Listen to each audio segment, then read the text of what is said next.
નમસ્કાર કલમ યુદ્ધ સમાચારની સાથે હું છું આપની સાથે પાયલ બામભણિયા। તો જોઈએ આજના મહત્વના સમાચારમાં। વીઆર મોલમાં એસિસ બ્રાન્ડ શૂઝ શોરૂમના સ્ટોર મેનેજર માલિકની જાણ બહાર। શૂઝ કપડાં સહિત બિલ વિના સસ્તી કિંમતે બારોબાર વેચી ₹16,29,000ની છેતરપિંડી કરનાર આરોપી પ્રશાંત ચોખાવાલાની ઉમરા પોલીસે ધરપકડ કરી છે। આરોપી વીઆર મોલમાં એસિસ બ્રાન્ડ શૂઝ શોરૂમમાં સ્ટોર મેનેજર તરીકે કામ કરતો હતો।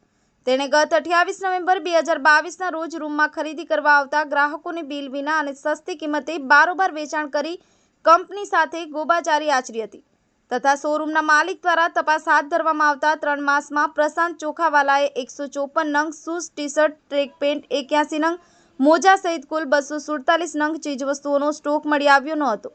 જે મામલે તપાસ કરતા પ્રશાંતે કુલ ₹2,29,059 મુદ્દામાલની કંપનીમાં જમા નહીં કરાવી અને ઠગાઈ કરી હતી। જોકે પ્રશાંતે શોરૂમના માલિકને નાણાં પરત કરી દેશે એવી વાત કરી હતી, પરંતુ નાણાં કે મુદ્દામાલ પરત નહીં કરતા અંતે પોલીસ ફરિયાદ નોંધાઈ હતી।